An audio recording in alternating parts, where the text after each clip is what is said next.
जीवन में भले ही चाहने वाले कम हो, लेकिन जनने वालों की संख्या में कभी कमी नहीं होनी चाहिए।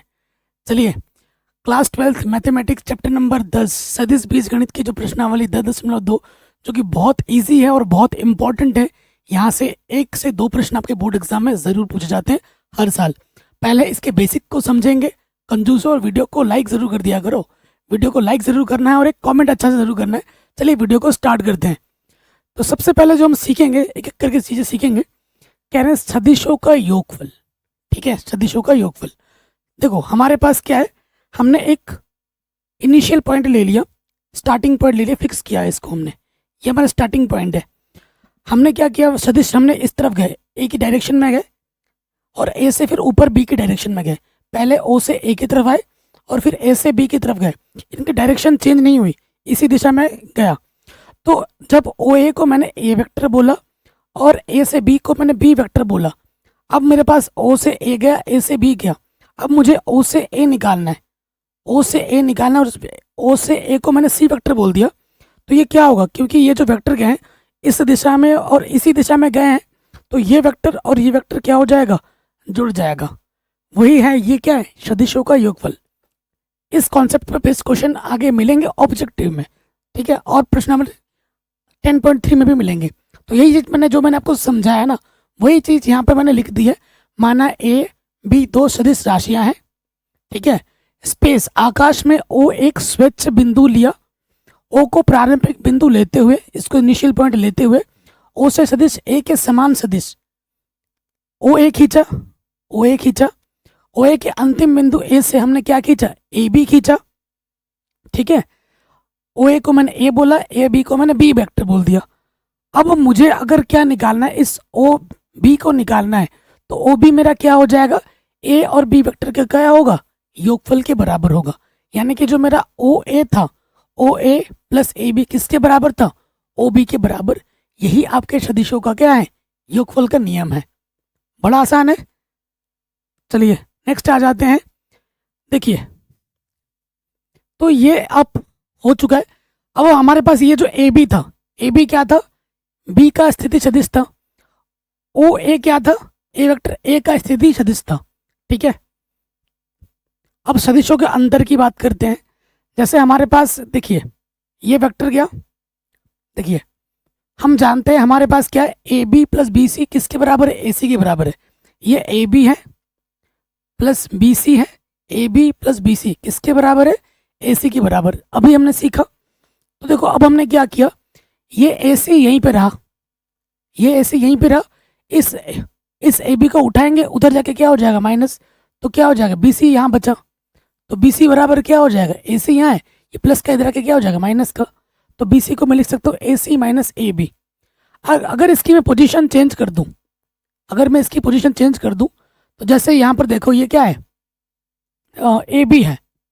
ए बी को मैं कैसे लिख सकता हूँ, ये प्लस का बी सी उधर जाके क्या हो जाएगा, माइनस के बी सी हो जाएगा। तो प्लस माइनस का ही फेयर है। इसको तुम और भी थोड़ा चेंज करके लिख सकते हो।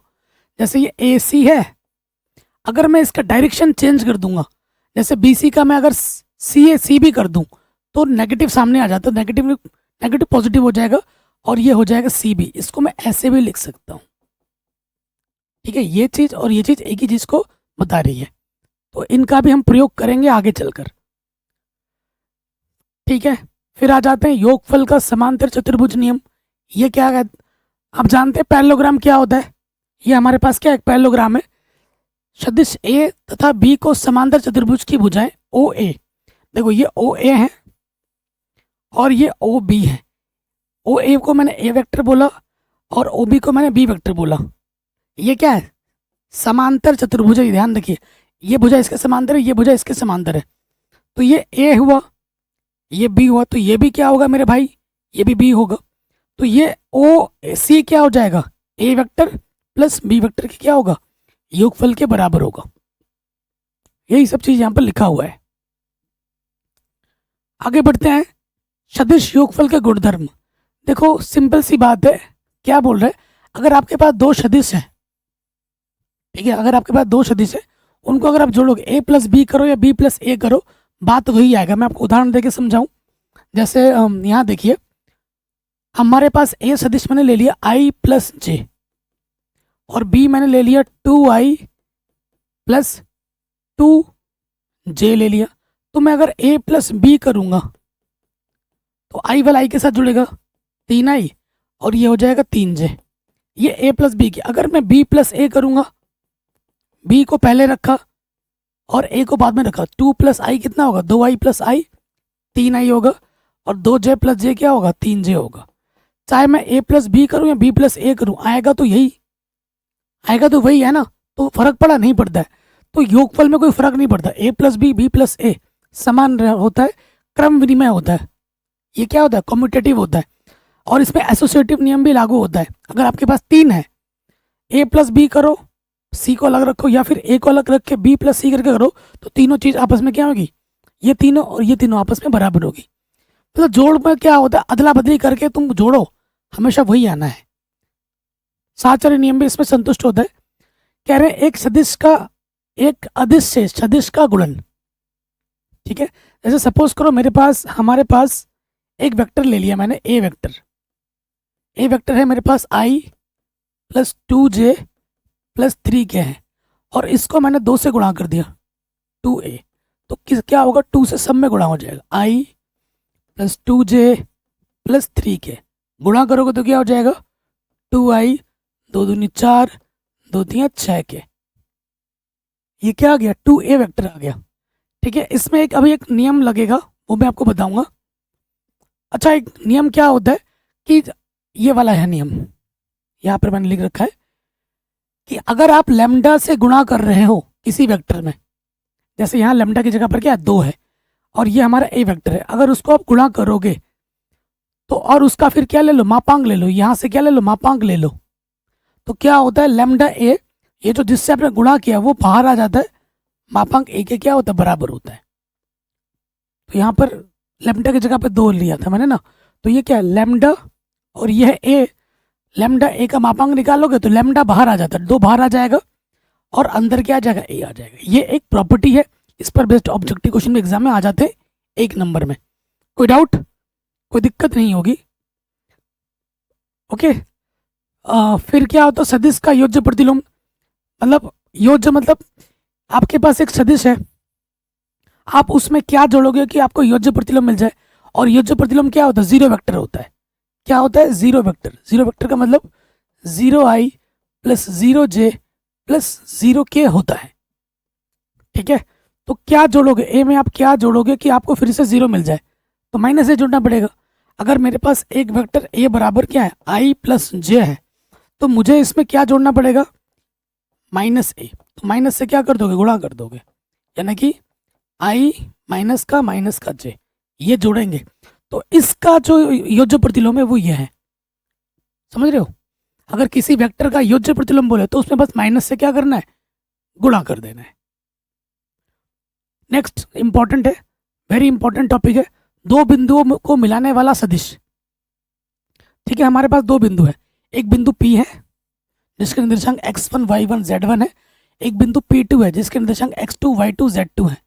ठीक है, तो 2 बिंदुओं को जब मैं मिलाऊंगा, अगर मैं यहाँ पर लिखूंगा P1 P2, ये 2 बिंदु को मिलाएंगे P1 P2, तो P1 P2 निकालने से पहले आपको स्थिति सदिश का निकालना बहुत ज़रूरी है।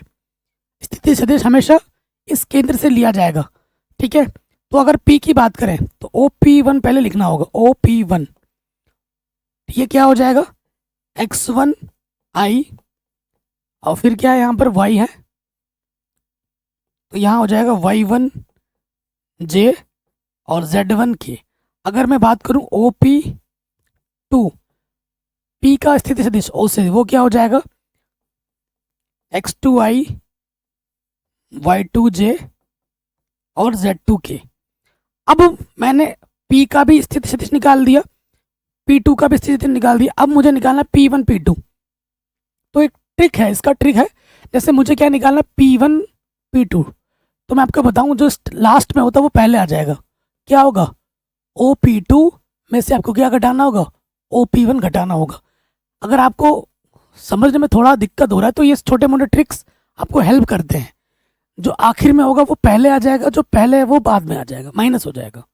ठीक है, तो यहाँ देखिए अगर इस चित्र में आ जाओगे चित्र में हो सकता है आपको कंफ्यूजन हो जाए, तो ये ट्रिक आपको हेल्प करेगा कि P1 P2 निकालने का तरीका क्या होगा। OP1 में से आपको क्या घटा देना है, OP2 घटा देना, तो आपको P1 P2 मिल जाएगा। क्योंकि आपके पास क्या है कि ये जो OP2 है वो किसके बराबर होगा, वो किसके बराबर होगा, OP1, वो बराबर होगा OP2 plus P1 P plus P2 के। तो इसके चक्कर में आप मत रहो, आप कंफ्यूज हो जाओगे। अगर आपके दिमाग में थोड़ा सा भार कम डालना है तो ये सबसे बेस्ट ट्रिक है। P1 P2 क्या है, आखिर में जो होगा वो पहले आ जाएगा, पहले जो होगा वो बाद में आ जाएगा। ये ट्रिक को फॉलो करेंगे। फिर देखो हमें मान रखना है, हमें OP2 का मान क्या है, ये है x2i plus y2j plus z2 के, ये हमने यहाँ रख दिया माइनस, फिर OP1 का मान रख दिया। फिर क्या होगा, आई उपनिश लेंगे, x2 में से क्या घटेगा, x1 घटेगा। फिर j उपनिश लिखेंगे, y2 में से क्या घटेगा, y1 घटेगा। फिर k उपनिश लिखेंगे, k उपनिष्ठ लेंगे, z2 में से क्या घट जाएगा, z1 घट जाएगा। ठीक है। अगर मुझे इसका परिमाण निकालना है तो परिमाण में तो जानते ही हो, जो भी i का गुणज होता है अंडर रूट के अंदर उसका वर्ग, जो भी j का गुणज होता है प्लस में उसका वर्ग, प्लस जो भी k का गुणज होता है उसका वर्ग कर देते हैं तो हमें इसका परिमाण मिल जाता है। अगला टॉपिक है खंडशः शूद्र। दो प्रकार के खंडशः शूद्र होंगे, एक तो अंत और एक होगा वाह्य विभाजन। अगर आपके पास अंत, अगर ध्यान से देखोगे, ये हमारा एक P है पॉइंट है, ये हमारा Q पॉइंट है। ठीक है, ये इनिशियल वेक्टर है इसका भी। ठीक है, ये इससे इसको मिलाएंगे OQ, इससे इसको मिलाएंगे OP। तो OP को मैंने A वेक्टर बोला और OQ को मैंने R वेक्टर बोला। ठीक है, और P से मैंने Q को मिला दिया, ये इसका क्या हुआ, पोजीशन वेक्टर R। और इससे मैंने अंता, इसको जब इसको ऐसा डाला तो R वेक्टर आ गया। ये अंता इसको मैं काट दे रहा हूँ, M अनुपात N में काट रहा हूँ कि इतना टुकड़ा M है और इतना टुकड़ा N है। तो अंता जब भी आएगा तो क्या होगा, MB प्लस NA बट्टे में M प्लस N। ये प्रश्न में दिया होगा, पिछले साल ये क्वेश्चन 2 नंबर में आया था, 5 नंबर में भी आता है एग्जाम में, तो फिर 2 नंबर में आता ही आता है। आसान है, आपको A वेक्टर B वेक्टर दिया होगा, आपको MN दिया होगा, सूत्र में रखोगे आंसर आ जाएगा। अंता विभाजन के लिए यहाँ प्लस लगता है और बाह्य विभाजन बोलेगा तो माइनस लग जाता है, इतना सा फर्क है। तो देखो यहाँ पर मैं आपको बताता हूँ, जब R, ये जो R है देख रहे हैं, PQ को अंता विभाजित करता है, माना बिंदु PQ के स्थिति सदिश क्रमशः A और B है। ये जो P बिंदु है, ये जो Q बिंदु है, इस ओरिजिन से इसका जो स्थिति सदिश है वो A है और इसका स्थिति सदिश B है। ठीक है, ये जो बिंदु R है, इस PQ को अंता विभाजित कर रहा है M अनुपात N में, इतना टुकड़ा M इतना टुकड़ा N, ये इसको मिला देंगे तो इसे R बोल रहे हैं हम। तो इस R का ही सूत्र होता है MB प्लस NA बट्टे में M प्लस N। ये क्या है सूत्र, अंता विभाजन का सूत्र है। अगर बाह्य विभाजन की बात करें, ठीक है, सपोज करो ये हमारा A वेक्टर है, ये हमारा B वेक्टर है, इस R ने इसको बाह्य अनुपात में तोड़ दिया, बाहर से तोड़ा है, ये R बाहर है देखो, तो इसका सूत्र क्या होगा इस R का, तो ये सूत्र होता है MB माइनस NA बट्टे में M माइनस N। बस प्लस की जगह क्या लग जाता है, माइनस लग जाता है बाह्य में, एक के साथ एक सूत्र फ्री, अंता में प्लस रहता है, बाह्य में माइनस रहता है। दिमाग में बोलो, ऑटोमेटिकली याद हो जाएगा। ठीक है, आगे बढ़ते हैं। नेक्स्ट, सदिश A और B को मिलाने वाले सदिश का जो मध्य बिंदु होगा, अगर सपोज करो हमारे पास 2 सदिश हैं, ठीक है, 2 सदिश हैं, ये A है और यहाँ पर आपका कोई बिंदु मान दे दो, ये B सदिश है। तो इनका अगर मध्य बिंदु का निकालने के लिए बात करेंगे तो मध्य बिंदु के लिए क्या होगा, A सदिश और B सदिश को जोड़ देना है और फिर 2 से भाग दे देना है। तो इन दोनों सदिश का क्या आ जाएगा, मध्य बिंदु आ जाएगा। मध्य बिंदु निकालने के लिए 1 नंबर में आता है ऑब्जेक्टिव में या फिर सब्जेक्टिव में भी आ जाता है। क्या करना है, दोनों सदिशों को जोड़ना है और फिर 2 से भाग दे देना है। कोई डाउट नहीं रहेगा। अब ये एक क्वेश्चन आ रहा होगा यहाँ पे, परिमाण ज्ञात कीजिए। इस परिमाण से पहले मैं आपको एक टॉपिक और बताना चाहता हूँ, वो है डायरेक्शन कोसाइन का। ठीक है, डीसी के बारे में आपको बताता हूँ, जिसे हम दिक् कोसाइन कहते हैं। इस पर क्वेश्चन एग्जाम में आता है 2 नंबर में, 1 नंबर में, दिक् कोसाइन। सपोज करो हमारे पास एक वेक्टर ए है जो कि है a1i plus a2j plus a3k। ये हमारे पास एक वेक्टर है, ठीक है, ये हमारे पास एक वेक्टर है। अब इस वेक्टर का हमें क्या निकालना है, दिक कोसाइन निकालना है। अगर ठीक है, इसका क्या निकालना है, दिक कोसाइन निकालना है। अभी तो हम 10वां चैप्टर पढ़ रहे हैं, इसका उपयोग अभी आगे होने वाला है कक्षा चैप्टर 11 में, क्लास 12 मैथमेटिक्स चैप्टर नंबर जो 11 है वहाँ पर दिक अनुपात, दिक कोसाइन के बारे में हम डिटेल में पढ़ेंगे। यहाँ तो थोड़ा मोड़ा आपको बताना पड़ रहा है। तो अगर क्योंकि वेक्टर वाला पढ़ रहे हैं तो वेक्टर लेके चल रहे हैं। अगर यहाँ से हमें दिक कोसाइन निकालने के लिए पूछा तो दिक कोसाइन क्या होता है, एल होता है, एम होता है और एन होता है, ठीक है। दिक कोसाइन क्या बताते हैं, दिशा को बताते हैं, ठीक है। तो इसका सूत्र क्या होता है, a1 बट्टे मापांक ए, एम का क्या होगा a2 बट्टे मापांक ए, और एन का सूत्र क्या होगा a3 बट्टे मापांक ए। मापांक निकालना आता होगा ना, इससे पहले भी सिखा रखा है। क्या हो जाएगा, a1 का स्क्वायर, a2 का स्क्वायर, a3 का स्क्वायर प्लस में ये a का मापांक है।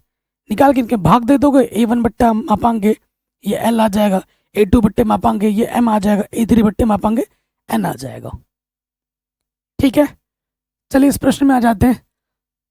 देखो अभी तक 14-15 मिनट में हमने बेसिक्स सीखा है। अगर इन बेसिक्स को आप हटा दोगे तो चीज़ें रटने पड़ेंगी। अगर 14-15 मिनट अपने ढंग से देख लिया तो आपके लिए ये जो प्रश्नावली है बहुत आसान है, हद से ज़्यादा आसान है। क्वेश्चन नंबर 1 पे आ जाते हैं। प्रश्नावली 10.2 क्लास 12 मैथमेटिक्स हिंदी मीडियम, ठीक है। क्वेश्चन क्या बोल रहा है, सदिशों का परिमाण निकालिए। तो परिमाण ए निकालते हैं। ए, आई का गुणज क्या है, एक, एक का वर्ग, जे का गुणज क्या है, एक, एक का वर्ग, के का गुणज क्या है, एक, एक का वर्ग। यह आ जाएगा 1 + 1 + 1, क्या आ जाएगा मेरे भाइयों, √3 आ जाएगा। कितना आ जाएगा, √3। नेक्स्ट बी का परिमाण निकालना है। परिमाण निकालने के लिए ऑब्जेक्टिव क्वेश्चन में 1 नंबर पे आ जाता है या फिर सब्जेक्टिव क्वेश्चन में 1 नंबर में आ जाता है, तो हल्के में मत लो। यहाँ आई का गुणज क्या है, 2, 2 का वर्ग, जे का गुणज है -7 का वर्ग, के का गुणज है -3 का वर्ग। तो यहाँ से क्या हो जाएगा, 2 का वर्ग 4 होगा, 7 7 49 होगा, 3 3 9 होगा। तो 9 और 9 18, 18 और 4 22, हासिल लगा 2, 4 और 2 6, 62 आंसर। सी का आ जाओ। सी में क्या हो जाएगा, सी का मापांक 1/√3 का वर्ग, आई का गुणज, यहाँ पे भी सेम चीज 1/√3 का वर्ग, 1/√3 का वर्ग करेंगे तो क्या हो जाएगा, 1/3, 1/3, 1/3, लॉसअप आ जाएगा 3, ऊपर वैसे का वैसा जुड़ जाएगा, 3/3, 1, 1 का वर्गमूल क्या होता है, 1। तो सबके मापांक हमने निकाल दिए। 1 नंबर में ये क्वेश्चन एग्जाम में आता है, ठीक है। आगे बढ़ते, कह रहे समान परिमाण वाले 2 विभिन्न सदिश लिखिए। परिमाण जिनका समान हो लेकिन सदिश भिन्न भिन्न हो। तो ट्रिक बताता हूं। तो माना ए वेक्टर मैंने मान लिया i + 2j और मैंने बी वेक्टर मान लिया, इसका इधर कर दो उसका उधर कर दो गुणज, 2i + j। ये 2 अलग अलग सदिश हैं, क्लियरली दिख रहा है। परंतु मापांक ए निकालो, क्या हो जाएगा, i का गुणज 1 का वर्ग, j का गुणज 2 का वर्ग, क्या हो जाएगा यहाँ पर 1 का वर्ग 1, 2 का वर्ग 4, है ना। कितना आ गया, √5 आ गया। मापांक b निकालो, b 2, i का गुणज 2 का वर्ग, j का गुणज 1 का वर्ग, तो ये आ गया 4 + 1, ये भी कितना आ गया, √5। तो आप यहाँ देख सकते हैं 2 अलग अलग सदिश हैं लेकिन उनका मापांक सेम टू सेम है। तो यही पूछा था, हो गया आराम से।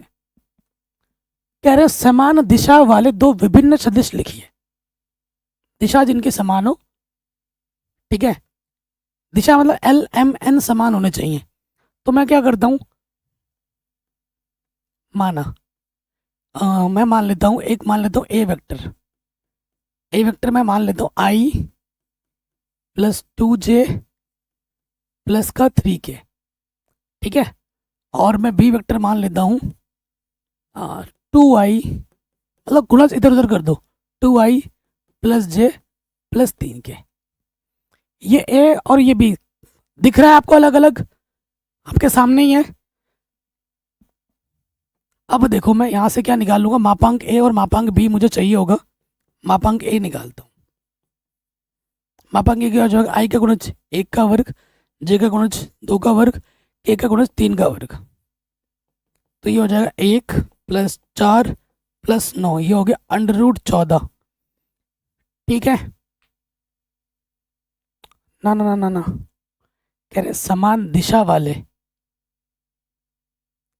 समान दिशा वाले ना, गड़बड़ हो जाएगा।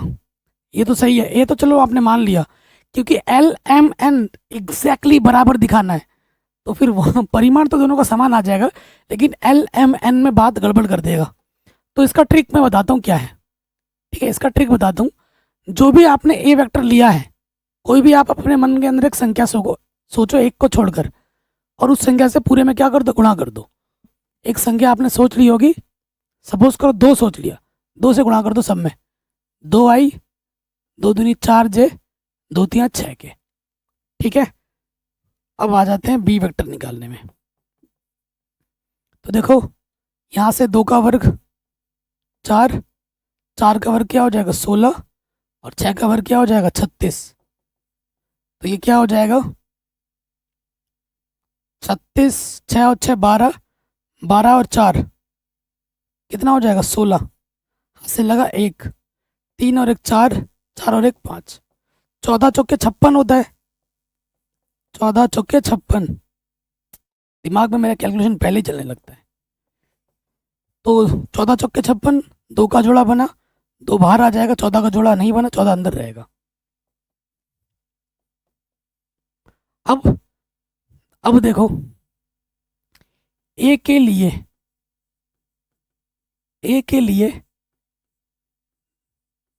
दिक कोसाइन, दोनों के दिक कोसाइन समान दिखाने, और यहां पे मैं लिख देता हूं बी के लिए दिक कोसाइन। तो आप सूत्र तो जानते ही हो, एल बराबर क्या होता है, यहां से आ जाएगा एल बराबर A1 बट्टे मापांक ए, एम क्या होगा A2 बट्टे मापांक ए, और एन क्या होता है A3 बट्टे मापांक ए। इधर ऐसे ही आ जाओ, इधर आ जाएगा B1 बट्टे मापांक बी, एम क्या होगा B2 बट्टे मापांक बी, और एन क्या होगा B3 बट्टे मापांक बी। मान रखो A1 क्या है यहाँ पर, x का गुणज मतलब i का गुणज 1, और मापांक a हमारा कितना है √14। m पे आ जाओ, j का गुणज 2 बट्टे √14, और n कितना है k का गुणज 3 बट्टे √14, ठीक है। तो आप देख पा रहे हैं, ये समीकरण 1 नंबर मान लेते हैं इसकी, ये हमें l मिला। इसका l भी जब ये आ जाएगा तो बात बन जाएगी। तो b1 क्या है हमारे पास 2 बट, और मापांक b क्या 2 √14, काटो 2 1 कम 2, ये आ गया 1 बट्टे √14, ठीक है। m पे आ जाओ, b ये क्या है 4, और ये 2 √14, काटोगे 2 दूनी 4, तो m कितना आ गया, ये भी आ गया 2 बट्टे √14। फिर n पे आ जाओ, b3 क्या है 6 बट्टे √14, 2 तिया, तो ये आ जाएगा 3 बट्टे √14, समीकरण नंबर 2। अब आप खुद देखो, 1 बट्टे √14, 1 बट्टे √14, 2 बट्टे √14, 2 बट्टे √14, 3 बट्टे √14, 3 बट्टे √14। डायरेक्शन कोसाइन समान है, यानी कि दिशा समान है। दिशा समान को समान दिशा वाले दो विभिन्न सदिश लिखिए। ये सदिश और ये सदिश अलग है कि नहीं, बिल्कुल अलग है, लेकिन इनकी जो दिशा है वो बिल्कुल सेम टू सेम है। हो गया बड़े आराम से। अगले प्रश्न में आ जाओ, कह रहे हैं x और y के मान ज्ञात कीजिए। एक्स और वाई के मान ज्ञात कीजिए ताकि ये सदिश उस सदिश के क्या हो, समान हो। तो हमें क्या दे रखा है, ये ऐसे जो प्रश्न ना एक एक नंबर में आते हैं एग्जाम में, तो हमें दे रखा है 2i 3j किसके बराबर है, xi yj के बराबर है। ये सदिश इस सदिश के बराबर है, तो i का गुणज इस i के गुणज के बराबर होगा। तो क्या लिख देंगे, x जो होगा वो किसके बराबर होगा, 2 के बराबर होगा। तो यहाँ लिख सकते हो सिंपल, तुलना करने पर, क्या लिखोगे, तुलना करने पर। और यहाँ y क्या हो जाएगा, y हो जाएगा 3 के बराबर। x का मान 2 होगा और y का मान कितना होगा, 3 होगा। आगे बढ़ते हैं, कह रहे हैं एक सदिश का प्रारंभिक बिंदु 2,1 है और अंतिम बिंदु 5,7 है। इसके अदिश एवं सदिश के घटक ज्ञात कीजिए। ठीक है, सो देखो मैं आपको बना के दिखाता हूँ। अभी हमने थोड़ी देर पहले तो सीखा है, ये तो 2 डायमेंशन में दे रखा है, सिंपल। x इसको y नाम देते हैं, ये z देते हैं। ठीक है, हमारे पास 2 बिंदु दे रखा है। एक बिंदु मान लेते हैं ये p बिंदु दे रखा है 2,1 और आपको q बिंदु दे रखा है कितना, -5,7। 2D में दे रखा है, 3D में भी दे सकता था, कोई दिक्कत नहीं है। ये बिंदु P है, ये बिंदु Q है। P से Q जाओगे, आपको क्या जाना है, P से Q जाना है। तो P से Q क्या होगा, OQ माइनस OP होगा। तो यहाँ से हम इसी सदिश निकाल सकते हैं OP, यहाँ से निकाल सकते हैं OQ। तो यहाँ लिख दो OP क्या हो जाएगा मेरे भाई, x वाला क्या होता है, i होता है, y वाला क्या होता है, j होता है, z वाला क्या होता है, k होता है, दिशा। ये तो जानते ही होगे, छोटी कक्षा में पढ़ रखा होगा, छोटी कक्षा बोले तो 11 में। तो यहाँ से इसको बना सकते हैं हम 2i और ये क्या है j कम j, और हमारा जो OQ है वो क्या है मेरे भाइयों, -5i और 7j, यही लिखा है ना प्रश्न में जी। अब यहाँ आ जाओ, OQ कितना है मेरे भाइयों, -5i प्लस के 7j, और OP हमारे पास है 2i प्लस j। देखो -5 -2 -7i, 7 में से 1 j कम करेंगे, प्लस के 6j बच जाएगा। तो हमसे क्या बोला, इस सदिश के अदिश एवं सदिश घटक लिखिए। ये तो हमारा सदिश घटक हो गया। अदिश घटक क्या होगा, अदिश घटक क्या होगा, अदिश घटक होगा, क्या देख रहा हूँ, अदिश घटक यहाँ से हो जाएगा -7,6, ये हो गया अदिश घटक। बताइए कोई डाउट, कोई दिक्कत, कोई परेशानी नहीं होगी। सिंपल क्वेश्चन है, आराम से हो जा रहे हैं। कह रहे सदिश ABC का योगफल ज्ञात कीजिए, तीनों को जोड़ देना है। अब ठीक है, सो देखो इस प्रश्न में आपको पता चल गया अदिश घटक हमारा क्या था, -7,6 था। ठीक है, और सदिश घटक क्या है हमारे पास, सदिश घटक हमारे पास क्या, -7i और क्या है 6j। ठीक है, सदिश i j के लगाए तो ये सदिश घटक हो गए। नॉर्मल 7 और 6 लिखोगे तो ये अदिश घटक हो जाएंगे। ठीक है, अगले प्रश्न में हमें क्या बोला है, जोड़ दो। हमें क्या करना है, a वेक्टर, b वेक्टर और c वेक्टर को जोड़ना है। पहले तो लिख के दिखाओगे ना प्रॉपर, i -2j प्लस का k, फिर b है आपका -2i प्लस का 4j प्लस का 5k, और c वेक्टर हमारे पास है i -6j के 7k। ये चीज़ आपको दे रखी है।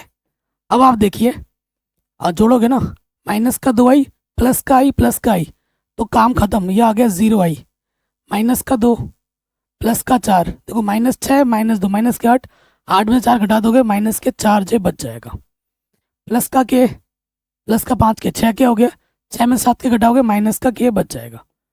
तो ये हमें a plus b plus c vector मिल गया। जोड़ना ही है ना। इसी क्वेश्चन को अगर मैं किसी छोटे क्लास के बच्चे 1 में या फिर 2 में पढ़ता होगा ना, वो भी सीख के कर देगा आराम से। तो आप सोचो क्या ही पढ़ रहे हो, आसान ही है। अगला क्वेश्चन है, कह रहे हैं इस सदिश के अनुदिश मात्रक सदिश ज्ञात कीजिए। तो ये हमें ए वेक्टर दे रखा है, हमें निकालना है मात्रक सदिश। मात्रक सदिश का जो सूत्र होता है वो क्या होता है, 10.1 में मैंने आपको पढ़ाया था। ए कैप क्या होता है, ए वेक्टर बट्टे मापांक ई। तो ए वेक्टर हमारे पास है आई प्लस जे प्लस 2 के, मापांक एक निकाल लो। आई का गुणज कुछ नहीं तो एक, एक का वर्ग, जे का गुणज कुछ नहीं तो एक, एक का वर्ग, और के का गुणज क्या, दो, दो का वर्ग। ठीक है, तो यहाँ से क्या हो जाएगा, आई प्लस जे प्लस 2 के बट्टे में आ जाएगा एक प्लस 4, यानी कि 6। आई प्लस जे प्लस 2 के बट्टे में √6। यहाँ भी छोड़ो, या फिर इसको ऐसे भी लिख सकते हो, 1/√6 आई, 1/√6 जे, और 2/√6 के। मेरे कुछ बालक इतने विद्वान है ना, अगर मैं यहाँ पे आंसर छोड़ देता, बोलेगा सर आपका आंसर गलत है, आपका आंसर एनसीईआरटी से मैच नहीं कर रहा है। मैंने नवा चैप्टर जो पढ़ाया है, जब अभी तो आपको रियलाइजेशन नहीं हो रही है ना, अगर आपको आंसर जो कैलकुलेशन क्वेश्चन होते हैं ना, समाकलन और उस टाइप के जो प्रश्न है एकदम चैप्टर नंबर 9 में, उसके आंसर्स मैच हो नहीं सकते। मैच करने के लिए आपको स्टेप्स पूरे रटने पड़ते हैं, और बच्चे आके बोलते हैं सर आपका आंसर मैच नहीं कर रहा, आपका गलत है। अब कौन समझाए उन्हें। मैं पहले बहुत रिप्लाई देता था, अब मैंने रिप्लाई देना बंद कर दिया है। मैंने कहा ये बच्चे समझेंगे अभी नहीं, कुछ टाइम बाद ऑटोमेटिकली समझ जाएंगे। कह रहे पी क्यू के अनुदिश मात्रक सदिश ज्ञात कीजिए, जहाँ ये पी बिंदु है, ये क्यू बिंदु है, पी क्यू। तो देखिए दिया है, तो जो बिंदु दे रखा है उसके अनुसार हम बना लेंगे स्थिति सदिश। क्या बना लेंगे, स्थिति सदिश। तो ये P है, ये Q है, तो OP हमारा स्थिति सदिश क्या हो जाएगा, I, एक I plus 2J plus 3K, और हमारे पास जो OQ हो जाएगा स्थिति सदिश, वो हो जाएगा 4I plus 5J plus 6K। इसलिए हमें क्या निकालना है, PQ क्या होगा, Q बाद में, तो पहले आ जाएगा OQ माइनस OP।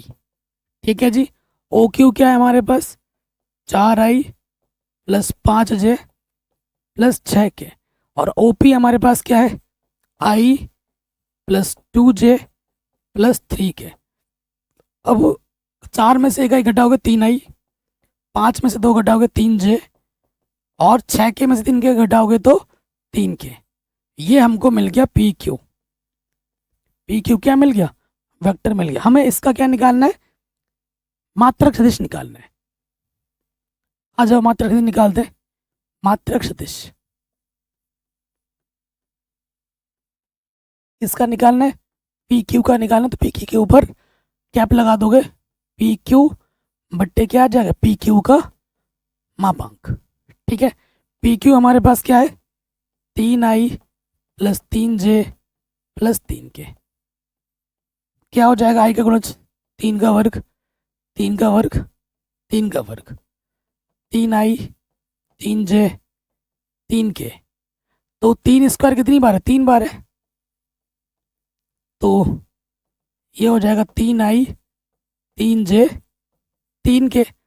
3 का स्क्वायर बाहर आ जाएगा, 3 हो जाएगा, और अंडर के अंदर रहेगा 3, 3 ऊपर से उभयनिष्ठ है, 3 से 3 कट जाएगा, तो क्या आ जाएगा, I बट्टे √3, J बट्टे √3 और K बट्टे √3।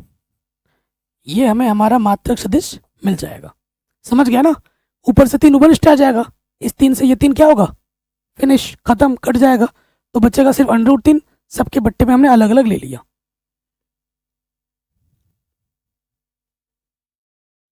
ठीक है, बन गया।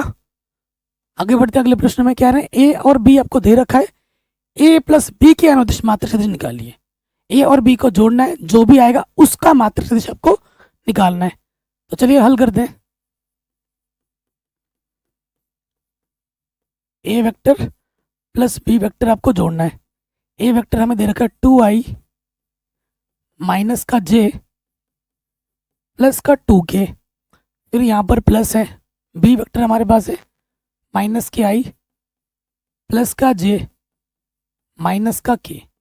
तो 2I में एक I घटा देंगे, प्लस इंटू माइनस माइनस, तो एक आई बचेगा, माइनस का जे प्लस का जे, ये बच 0 जे, जे बचेगा ही नहीं, है ना। और 2 के में से 1 के घटाएंगे तो क्या बचेगा, सिर्फ 1 के। तो कुल मिला के यहाँ बचा आई प्लस के। इस वेक्टर का नाम मैं लिख देता हूँ सी। इस वेक्टर को क्या नाम देता हूँ, माना ये सी वेक्टर है, ए प्लस बी को मैंने सी नाम दे दिया। अब हमें क्या निकालना है, इसका मात्रक सदिश निकालना है।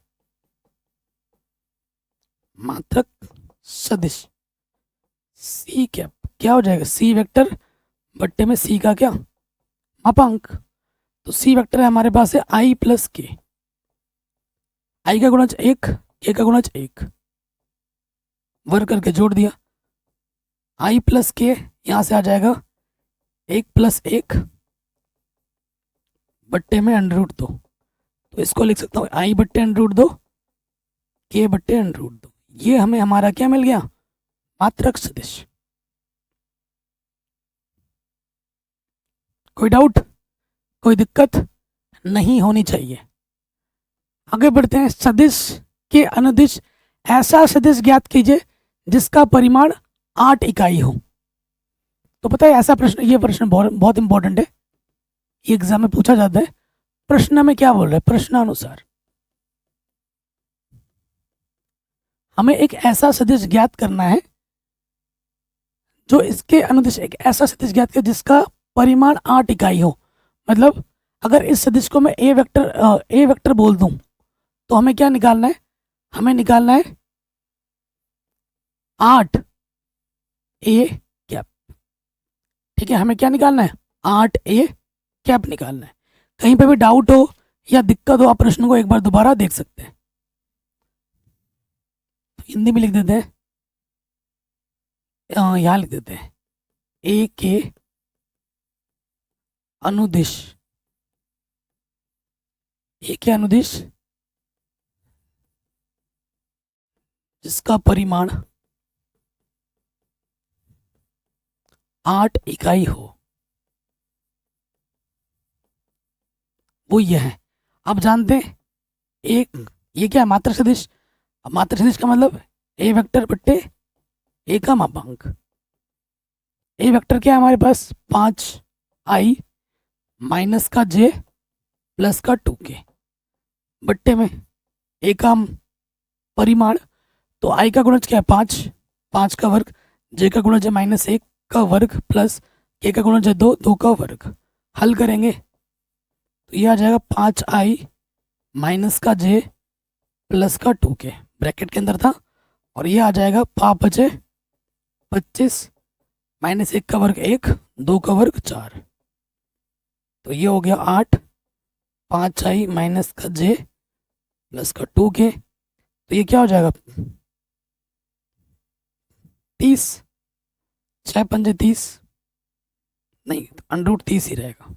यहीं पे छोड़ दो, अंदर 8 से गुणा कर सकते हो बस, या फिर यहीं छोड़ दो, ये आपको आपका उत्तर मिल जाएगा। आप चाहो तो अंदर 8 से गुणा कर सकते हो, 8 पंजे 40 आई, ठीक है, ऐसे गुणा करके लिख सकते हो। यहाँ पे भी छोड़ दोगे तो चलेगा, या गुणा कर ही देते हैं।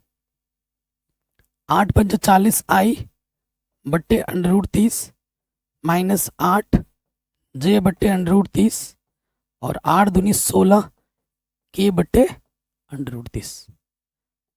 यहाँ पे छोड़ दो आंसर। कह रहे दर्शाइए कि ये और ये संरेख हैं। संरेख का कंडीशन आपको मैंने 10.1 प्रश्नावली ही समझा दिया था। अगर कोई वेक्टर किसी के मल्टीपल्स के फॉर्म में आ जाता है तो वो क्या होता है, संरेख होता है। ठीक है, वो क्या होता है, संरेख होता है। माना ये हमारे पास क्या है, 2i माइनस का 3j प्लस का 4k है, और बी वेक्टर हमारे पास है माइनस के 4i प्लस का 6j माइनस के 8k। ठीक है, ये ए वेक्टर है, ये बी वेक्टर है। कोई डाउट है इसमें, कोई क्या ही डाउट रहेगा, ए और बी नाम दिए हमने। अब आप देखेंगे कि भैया यहाँ से ना 2 उभयनिष्ठ है, लेकिन माइनस का 2 उभयनिष्ठ है। 2 दूनी 4 आई, 2 3 6 जे, और 2 चौक माइनस है ना, ब्रैकेट के अंदर चिन्ह बदल जाता है, 2 चौको 8। आप देखेंगे -2, ये चीज क्या है, ये चीज क्या है, ये चीज़ है ए वेक्टर, तो इसके जगह पे मैं क्या लिख सकता हूँ, समीकरण एक से मैं इसके जगह क्या लिख सकता हूँ, ए वेक्टर लिख सकता हूँ। तो मैंने देखो बी वेक्टर को ए के मल्टीपल्स के फॉर्म में लिख दिया। बी बराबर क्या है, लैम्डा ए के रूप में है, इसी रूप में तो लाना होता है। अगर कोई वेक्टर किसी के लैम्डा मल्टीपल्स आ जाता है, यहाँ पर लैम्डा के स्थान पर क्या है, यहाँ लैम्डा के स्थान पर 2 है। ए किस को बी वेक्टर को ए वेक्टर के मल्टीपल्स के फॉर्म में लिख पा रहे हैं, यानी कि ए और बी आपस में क्या है, संग्रेख है, अतः यह संग्रेख है। एग्जाम में आता है, 5 नंबर में भी आता है ये क्वेश्चन। और एक, क्योंकि यहाँ पर 2 वेक्टर थे, 3 वेक्टर का भी अभी आने वाला है, संग्रेख बताना होता है उसमें, तो वो 5 नंबर में आता है और ये 1 नंबर में आता है। अब ये क्वेश्चन है, ये सदिश दे रखा है, इसके दिक् कोसाइन निकालने के लिए बोला है। 2 नंबर में आता है ये क्वेश्चन, हर साल एग्जाम में 2 नंबर में, ठीक है। तो क्या है, माना ए वेक्टर हमारे पास है i plus 2j plus 3k, ठीक है। हमें दिक् कोसाइन निकालना है। यहाँ पर a1 क्या है, i का गुणज, a2 क्या है, j का गुणज, और a3 क्या है, k का गुणज। हमें क्या निकालना है, पहले मापांक a निकालना है। मापांक a क्या होगा, i का गुणज 1 का वर्ग, 2 का वर्ग, 3 का वर्ग, ये हो जाएगा 1 4 9, ये आ जाएगा √14, ठीक है, √14। ये हमें मिल गया a का मापांक, ठीक है। अब हमें निकालना है क्या है, हमें निकालना है दिक् कोसाइन, अतः दिक् कोसाइन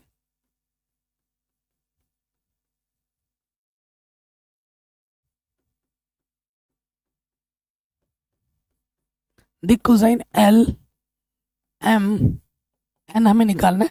एल का सूत्र होता है a1 बट्टे मापांक है, a2 बट्टे मापांक है, a3 बट्टे मापांक ए। मान रखेंगे अब, a1 कितना है 1, मापांक है √14, a2 कितना है 2, बट्टे में आ गया मापांक √14, a3 आपका 3, बट्टे में आ जाएगा मापांक 14।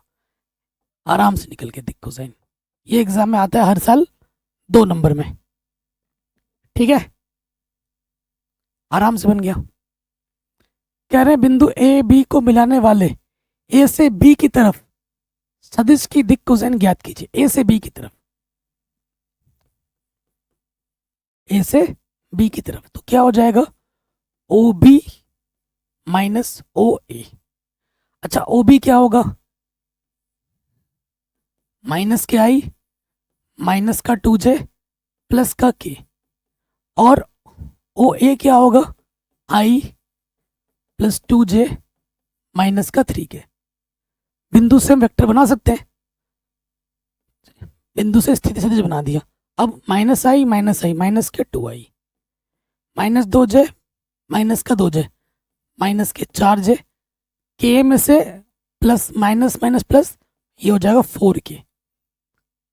अब हमें इसका क्या निकालना है, दिक् कोसाइन निकालना है ए बी का, ठीक है। इसका क्या निकालना है, दिक् कोसाइन निकालना है, ठीक है। तो हम क्या निकाल लेंगे, पहले ए बी का परिमाण निकालेंगे। सो इस वेक्टर का नाम अगर मैं सी दे दूं, इस वेक्टर को मैंने क्या बोल दिया, सी बोल दिया, तो यहाँ हमारे पास C1 क्या है, माइनस के 2, C2 क्या है, माइनस के 4, और C3 क्या है, प्लस के 4, ठीक है। हमें क्या चाहिए होगा, परिमाण C चाहिए होगा। क्या हो जाएगा, माइनस i का जो गुणज है -2 का वर्ग, j का जो गुणज है -4 का वर्ग, और k का जो गुणज है 4 का वर्ग। तो ये क्या हो जाएगा, 2 दूनी 4, 4 चौकू 16, 4 चौकू 16, 16 16 32, और 4 36, 36 का वर्गमूल क्या होता है, 6। अब आगे आ जाओ, दिक् कोसाइन,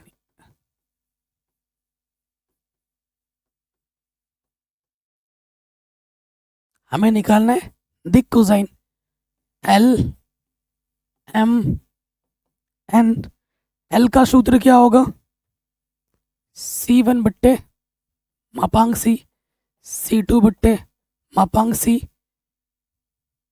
एंड C3 बट्टे मापांक C। C1 हमारे पास है माइनस का 2 बट्टे में 6, तो एक कम 2 2 3 6, ये आ जाएगा माइनस के 4 बट्टे 6, 2 दूनी 4, 2 3 6, और ये आ जाएगा 4 बट्टा 6, 2 बट्टा 3। ये हमारे क्या है, DC है, डायरेक्शन कोसाइन है, दिक् अनुपात, दिक् कोसाइन पूछा गया था, हमने आराम से निकाल दिया।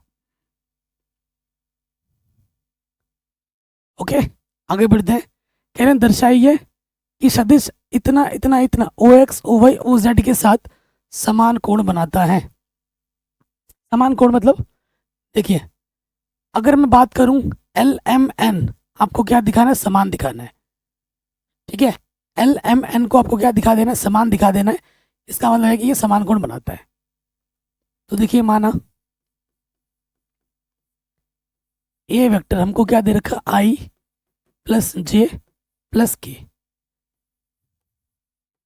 यहाँ A1 हमारे पास 1, A2 हमारे पास 1 और A3 भी है 1।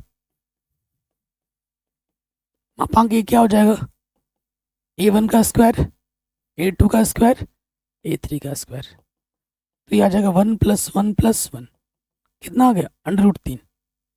अगर LMN बराबर आ जाएंगे यानी कि समान कोण बन रहा है, समान दिशा में, ठीक है।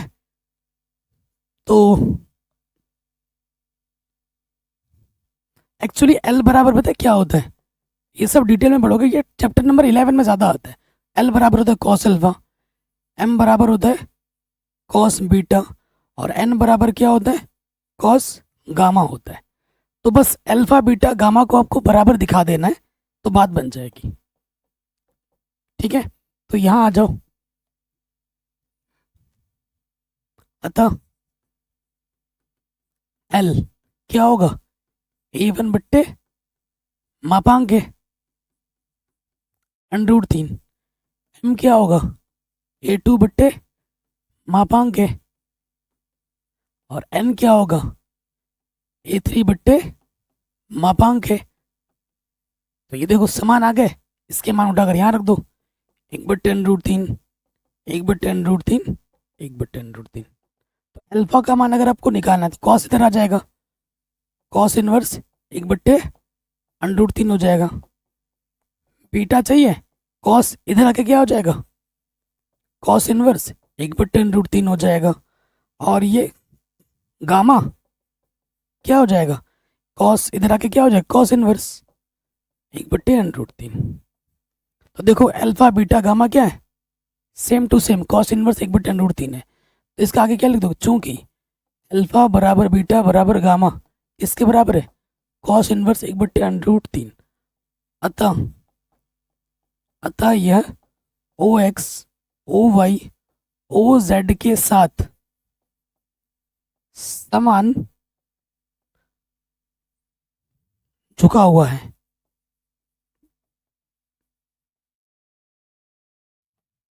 ठीक है, ये हमें हमारा उत्तर बड़े आराम से मिल गया।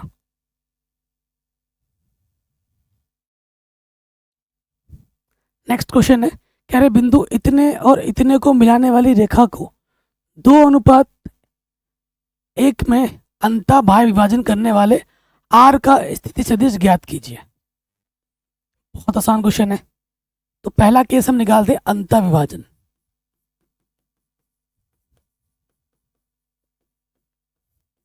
ठीक है, दिया क्या है हमको, ए वेक्टर बी वेक्टर। ए दे रखा है I + 2j - k, और बी दे रखा है -ki प्लस का j और प्लस का k, ये दे रखा है। और ये m के जगह पे 2 है और n की जगह पर 1 है। m के जगह पे 2 और n की जगह पर 1। ठीक है, r के लिए आप सूत्र जानते हैं, क्या होता है, mb + na बट्टे m + n होता है। सूत्र में रख दीजिए। अब m कितना है, 2, b कितना है आपके पास, -i प्लस जे प्लस के, और प्लस एन कितना है 1, और ए कितना है आई प्लस 2j माइनस का के, बट्टे में m प्लस एन, 2 प्लस 1।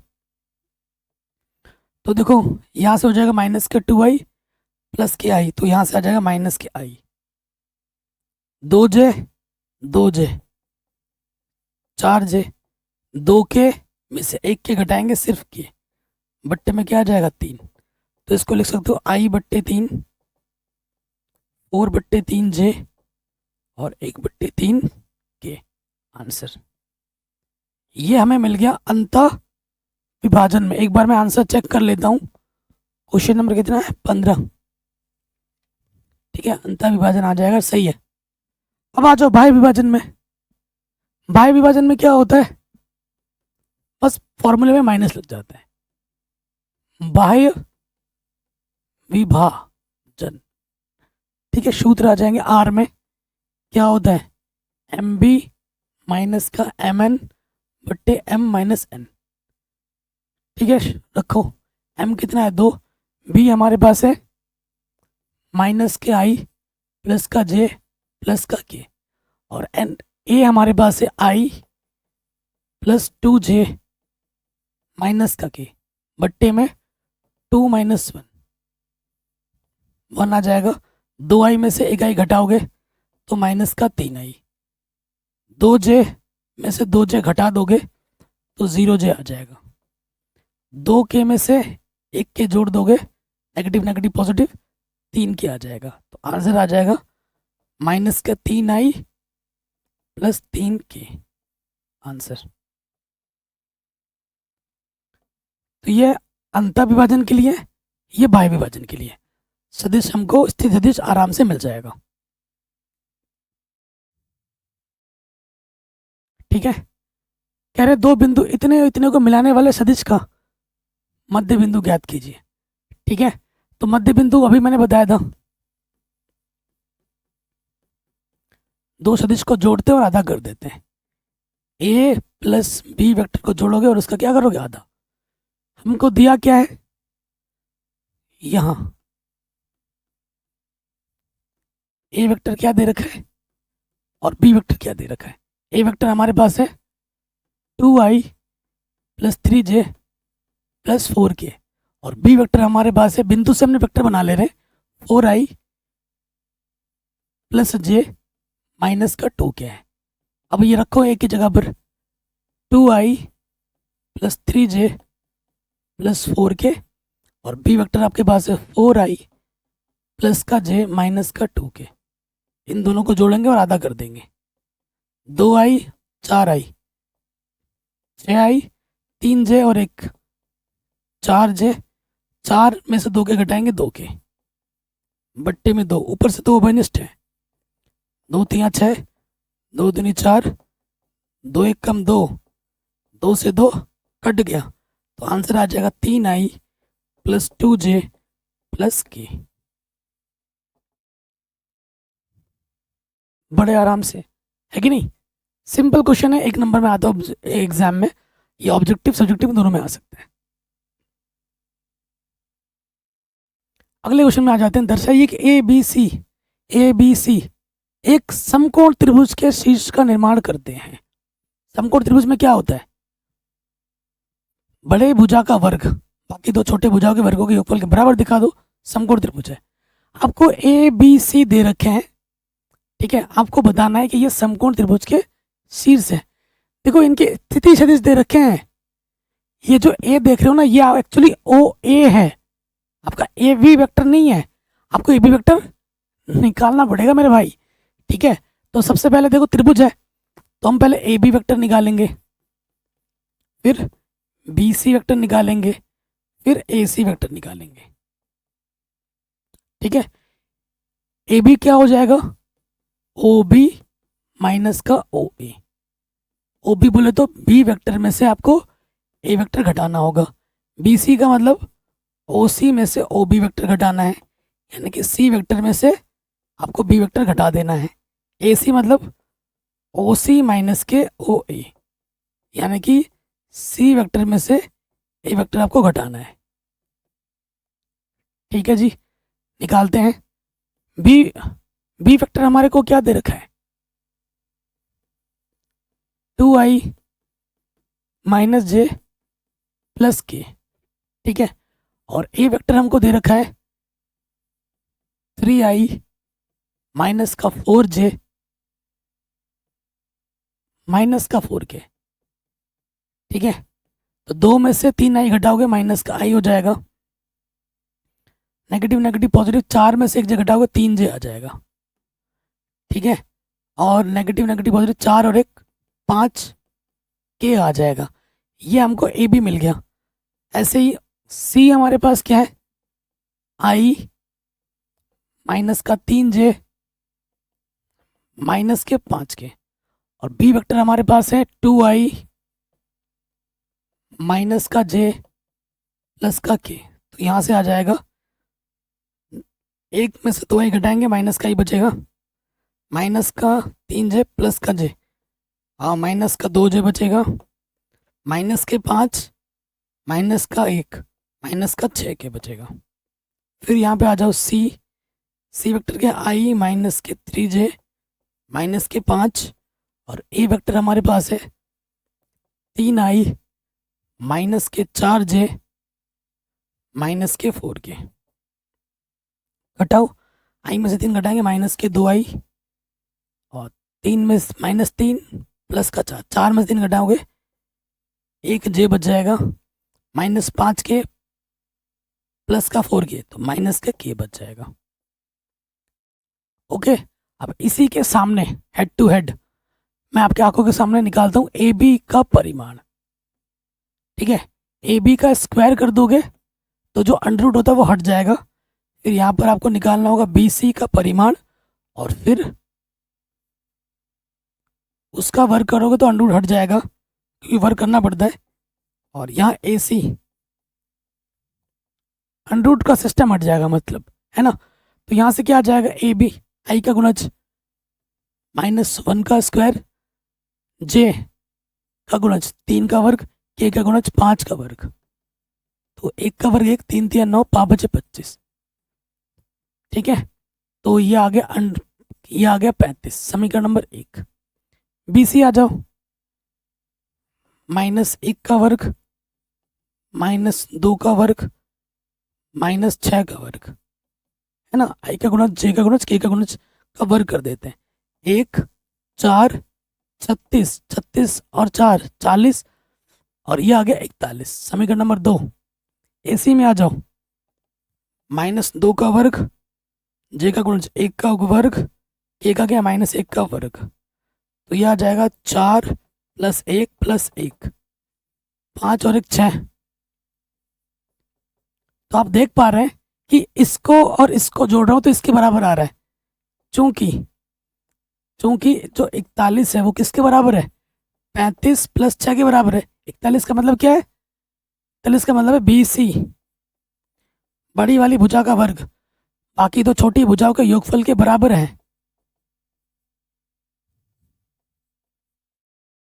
ठीक है, अतः यह समकोण त्रिभुज है। लास्ट में क्या लिख दोगे, देखो इसका वर्ग बाकी दो के वर्गों के योगफल के बराबर है। प्रमेय से क्या हो जाएगा, ये समकोण त्रिभुज के शीर्ष हो जाएंगे, क्योंकि ये इसको क्या कर रहा है, संतुष्ट कर रहा है। कक्षा 9-10 में ही पढ़ा होगा आपने ये, कि अगर बड़े वाले का वर्ग बाकी दो छोटे वर्गों के योगफल के बराबर आ जाए तो क्या होता है, समकोण त्रिभुज होता है। यही तो हमें सिद्ध करना था, और ये इस साल 5 नंबर में आया था, 5 नंबर में, और हर साल आ जाता है ये सिंपल सा क्वेश्चन, एकदम आसान तरीके से मैंने बताया। अब हम आते हैं ऑब्जेक्टिव में। कह रहे त्रिभुज एबीसी के लिए निम्नलिखित में से कौन सा कथन सत्य नहीं है, कौन सा कथन सत्य नहीं है ये आपको बताना है। आप देख पा रहे हैं ए बी इधर गया, बी सी इधर गया। एक्चुअल में देखा जाए तो क्या है, ए बी फिर इधर गया ऊपर प्लस बी सी इसके बराबर है, ए सी के बराबर। ये तो नॉर्मल त्रिभुज वाले गुणधर्म से हमने पता कर लिया। कौन सा कथन सही नहीं है वो हमें देखना है, A B plus B C.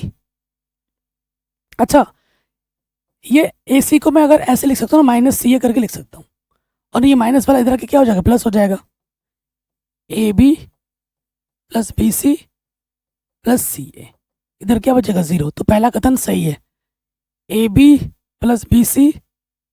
इसी को अगर घुमा दे, A B plus B C, अगर इसके डायरेक्शन को चेंज कर दें तो नेगेटिव सामने आ जाता है। इसको ऐसे भी लिख सकता हूँ मैं, तो ये कथन भी सही है। A B plus B C, minus का सी नहीं होगा क्योंकि प्लस का सी होगा, तो ये कथन गलत है। तो बाकी ये वाला सही हो जाएगा।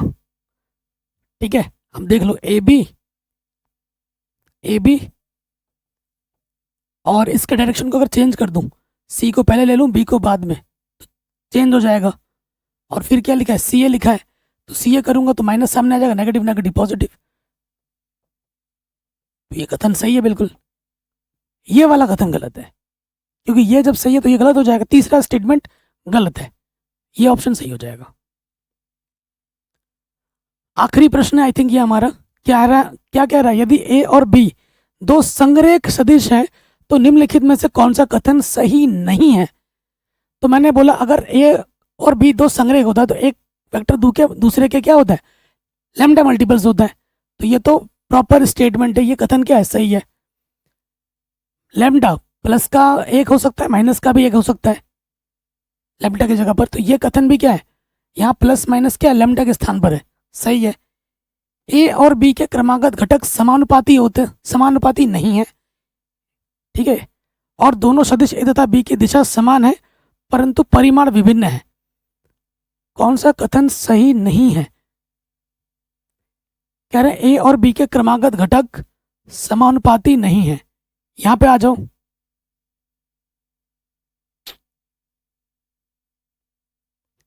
ए और बी के घटक समानुपाती नहीं होते हैं, सही बात है, समानुपाती नहीं है। दोनों सदिश ए और बी की दिशा समान है परंतु परिमाण विभिन्न होते हैं, परिमाण विभिन्न है। ए तथा बी की दिशा समान होगी, परिमाण अलग अलग होगी, ये तो अलग बात है। जैसे मैं एक लेता हूँ ना ए वेक्टर, मैंने क्या ले लिया, आई प्लस जे ले लिया, और मैंने बी वेक्टर ले लिया, 2 से गुणा कर दिया, 2i प्लस 2j। ये ए और बी वेक्टर आपस में क्या है, संरेख है, क्योंकि संरेख के लिए पूछा है ना, संरेख है। अब इसकी जो दिशा होगी इसकी भी दिशा क्या होगी, समान होगी। दोनों सदिश ए तथा बी की दिशा समान है परंतु परिमाण विभिन्न है।